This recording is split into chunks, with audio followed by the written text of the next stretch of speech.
Hello दोस्तों, नमस्कार। Mother's Glory Study Point channel पर आपका स्वागत है। तो दोस्तों, जो हम राजस्थान हिंदी ग्रंथ अकादमी की जो पुस्तक है उसको हम प्रश्न उत्तरी के माध्यम से पूरे करते जा रहे हैं, जो कि आरपीएससी सेकेंड ग्रेड और अन्य गवर्नमेंट एग्जाम के लिए बहुत ही ज़रूरी है। अगर दोस्तों आप इस सीरीज़ को ईमानदारी से फॉलो करते हैं तो आपके लिए बहुत ही कारगर सिद्ध होगी। तो दोस्तों, जो आज का हमारा टॉपिक है वो है राजस्थान में जन जागरण। क्या नाम है टॉपिक का?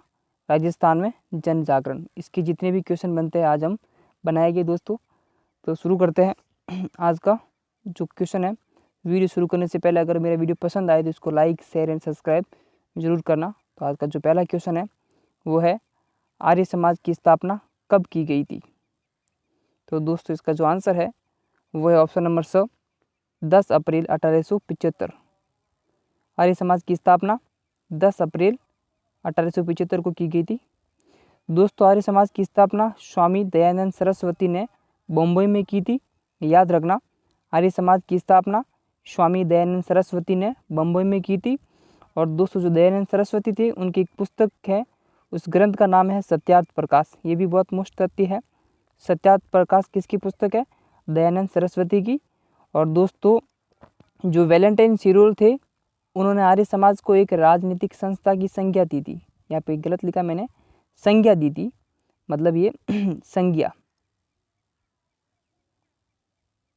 तो याद रखना, वैलेंटाइन चिरोल ने आर्य समाज को एक क्या कहा था? राजनीतिक संस्था की संज्ञा दी थी या राजनीतिक संस्था कहा था। आगे देखते हैं, सर्वप्रथम दयानंद सरस्वती राजस्थान कब आए? तो दोस्तों, इसका जो आंसर है ऑप्शन नंबर 1865 को स्वामी दयानंद सरस्वती राजस्थान पधारे थे सर्वप्रथम। और जो करौली के शासक थे मदन पाल, उनके आग्रह पर दयानंद सरस्वती राजस्थान आए थे। याद रखना, किनके कहने पर या किनके आग्रह पर? करौली के शासक थे मदन पाल के कहने पर 1875 को दयानंद सरस्वती राजस्थान आए थे। और सर्वप्रथम कहाँ आए थे? करौली में। आगे देखते हैं, परोपकारिणी सभा की स्थापना कब की गई? क्या क्वेश्चन है? परोपकारिणी सभा की स्थापना कब की गई? तो दोस्तों, इसका जो आंसर है ऑप्शन नंबर ब, 1883 ईस्वी को परोपकारिणी सभा की स्थापना की गई थी। दोस्तों, परोपकारिणी सभा की स्थापना जो की वो उन्होंने वो थे स्वामी दयानंद सरस्वती ने उदयपुर में परोपकारिणी सभा की स्थापना की। किन्होंने की थी? स्वामी दयानंद सरस्वती ने। कहाँ पर की? उदयपुर में। और दोस्तों, जो इस सभा के जो सभापति बनाए गए थे उस टाइम के जो महाराणा थे सज्जन सिंह को इस सभा के सभापति बनाए गए थे। याद रखना, परोपकारिणी सभा के सभापति किसको बनाए गए थे? महाराणा सज्जन सिंह को। किसने की थी? दयानंद सरस्वती ने। और कहाँ की थी? उदयपुर में। और कब की थी? 1883 ईस्वी को।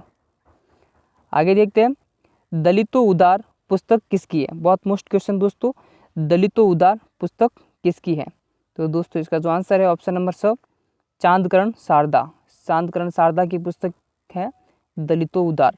और दोस्तों, जो चांदकरण शारदा है उनकी और पुस्तक है, उनका नाम है विधवा विवाह। याद रखना, विधवा विवाह और दलितों उदार पुस्तक दोनों ही किनकी है? दोनों ही चांदकरण शारदा की है। आगे देखते हैं, बाल विवाह अवरोधक अधिनियम कब बना? क्या क्वेश्चन है? बाल विवाह अवरोधक अधिनियम कब बना? तो दोस्तों, इसका जो आंसर है ऑप्शन नंबर स, 1929 को बाल विवाह अवरोधक अधिनियम बना। दोस्तों, जो बाल विवाह अवरोधक अधिनियम है वह किनके प्रयत्न से बना? वो है हरविलास शारदा। हरविलास शारदा के प्रयत्न से बाल विवाह अवरोधक अधिनियम बना। इसीलिए दोस्तों, इसको क्या कहा जाता है? शारदा एक्ट कहा जाता है। याद रखना, शारदा एक्ट कब बना? ये भी एक क्वेश्चन बन सकता है, तो वो भी 1929 को होगा। हरविलास शारदा के प्रयत्न से बना, इसीलिए इसको शारदा एक्ट कहा जाता है। और दोस्तों, इस एक्ट के माध्यम से लड़के की जो उम्र है वो 18 वर्ष रखी गई और लड़की की उम्र क्या रखेगी? 14 वर्ष। याद रखना, लड़के की उम्र 18 वर्ष और लड़की की उम्र 14 वर्ष। आगे देखते हैं, भील मुखिया को क्या कहा जाता है? बहुत मोस्ट क्वेश्चन, भील मुखिया को क्या कहा जाता है? तो दोस्तों, इसका जो आंसर है ऑप्शन नंबर ब, गमेती। क्या कहा जाता है? गमेती। दोस्तों, जो गमेती थे वो क्या करते थे? मार्गों की रक्षा के लिए जो व्यापारी थे उनसे बोलई नामक कर वसूलते थे। याद रखना, कौन सा कर? बोलई नामक कर। ये एक तरह का क्या था? अगर ऐसा भी क्वेश्चन बन सकता है, बोलई क्या है, तो बोलई आप क्या कहेंगे? बोलई एक कर था जो कि गमेती वसूलते थे व्यापारियों से मार्ग की रक्षा हेतु। आगे देखते हैं, मेवाड़ बील कोर की स्थापना कहाँ की गई? क्या क्वेश्चन है? मेवाड़ बील कोर की स्थापना कहाँ की गई? तो दोस्तों इसका जो आंसर है वो है ऑप्शन नंबर ब, खेरवाड़ा में। कहाँ की गई? खेरवाड़ा में। और कब की गई? 1841 ईस्वी को। कब की गई? 1841 ईस्वी को। आगे देखते हैं, गोविंद गिरी का जन्म किस परिवार में हुआ था? गोविंद गिरी का जन्म किस परिवार में हुआ था? तो दोस्तों इसका जो आंसर है ऑप्शन नंबर स, बंजारा परिवार में गोविंद गिरी का जन्म हुआ था। दोस्तों गोविंद गिरी का जन्म 1858 में डूंगरपुर के बादशाह गांव में हुआ था। हाँ, तो दोस्तों गोविंद गिरी का जन्म किस परिवार में हुआ था? तो वो थे बंजारा परिवार से। किस परिवार से थे? बंजारा परिवार से थे। और इनका जन्म जो हुआ 1858 को हुआ। कहाँ हुआ? डूंगरपुर के बादशाह गांव में। आगे देखते हैं, संप सभा की स्थापना कब की गई? क्या क्वेश्चन है? संप सभा की स्थापना कब की गई? तो दोस्तों इसका जो आंसर है ऑप्शन नंबर स, 1883 ईस्वी को संप सभा की स्थापना की गई थी। और किसने की थी? वो थे गोविंद गिरी ने। किन्होंने की थी? गोविंद गिरी ने संप सभा की स्थापना की 1883 ईस्वी में। आगे देखते हैं, भगत पंथ की स्थापना कब की गई? तो दोस्तों इसका जो आंसर है ऑप्शन नंबर ब, 1911 ईस्वी को भगत पंथ की स्थापना की थी। और इसकी भी स्थापना गोविंद गिरी ने की थी। किन्होंने की थी? गुरु गोविंद गिरी ने भगत पंथ की स्थापना 1911 में की थी। आगे देखते हैं, मानगढ़ पहाड़ी हत्याकांड कब हुआ? मानगढ़ पहाड़ी हत्याकांड कब हुआ? तो दोस्तों इसका जो आंसर है ऑप्शन नंबर ब, 17 नवंबर 1913 ईस्वी को। कब हुआ? 17 नवंबर 1913 ईस्वी को। दोस्तों जो मानगढ़ है वो कहाँ पड़ता है? ये भी क्वेश्चन पूछा गया कई बार। तो दोस्तों जो मानगढ़ है वो पड़ता है बांसवाड़ा जिले में। किस जिले में पड़ता है? याद रखना, बांसवाड़ा जिले में पड़ता है। आगे देखते हैं, मोतीलाल तेजावत का जन्म किस परिवार में हुआ था? तो दोस्तों इसका जो आंसर है ऑप्शन नंबर द, ओसवाल परिवार। यानी कि मोतीलाल तेजावत एक बनिया परिवार से संबंधित थे। ओसवाल जो कि बनिया जाति से आती है। दोस्तों इनका जन्म 8 जुलाई 1887 को कोलियारी गांव में हुआ था। याद रखना, कोलियारी गांव। कब? 8 जुलाई 1887 को कोलियारी गांव में ओसवाल परिवार में मोतीलाल तेजावत जी का जन्म हुआ था। आगे देखते, एक ही आंदोलन की शुरुआत किसने की थी? क्या क्वेश्चन है? एक ही आंदोलन की शुरुआत किसने की थी? तो दोस्तों इसका जो आंसर है ऑप्शन नंबर ब, मोतीलाल तेजावत ने एक ही आंदोलन की शुरुआत की थी। और कब की?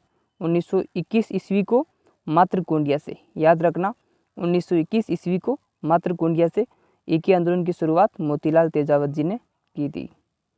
आगे देखते हैं, मेवाड़ महाराणा के समक्ष 21 सूत्री मांगे किसने रखी थी? क्या 21 सूत्री मांगे? तो दोस्तों इसका जो आंसर है option number the, Motilal Tejawat ने मेवाड़ महाराणा के समक्ष 21 सूत्री मांगे रखी थी, जिसे मेवाड़ पुकार की संज्ञा दी गई है। याद रखना, 21 सूत्री मांगों को क्या कहा गया है? मेवाड़ पुकार। आगे देखते हैं, क्रिमिनल ट्राइब्स एक्ट कब पारित हुआ? क्या क्वेश्चन है? क्रिमिनल ट्राइब्स एक्ट कब पारित हुआ? तो दोस्तों इसका जो आंसर है ऑप्शन नंबर द, 1924 ईस्वी को क्रिमिनल ट्राइब्स एक्ट पारित हुआ था।